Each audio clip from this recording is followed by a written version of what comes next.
اوم نصیحت د قرآن کریم تلاوت.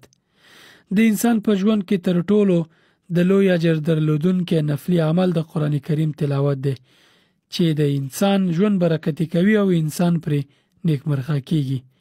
رسول الله صلی الله علیه وسلم فرمایي: اقرأوا القرآن فإنه يأتي يوم القيامة شفيعا لأصحابه. ژباړه: قرآن کریم لولئ ځکه چې په قیامت کې قرآن کریم د هغه چا شفاعت کوي چې لوستلی وي. اتم نصیحت: د قرآن کریم تدریس. نورو ته د قرآن کریم ورزده کول تر ټولو غوره کار دی چې ورسره مسلمان هم تر ټولو بهتر انسان جوړیږي. رسول الله صلی الله علیه وسلم فرمای: خیرکم من تعلم القرآن وعلمه. ژباړه: په تاسو کې تر ټولو غوره انسان هغه دی چې قرآن کریم په خپل زده او نورو ته یې ورزده کړي.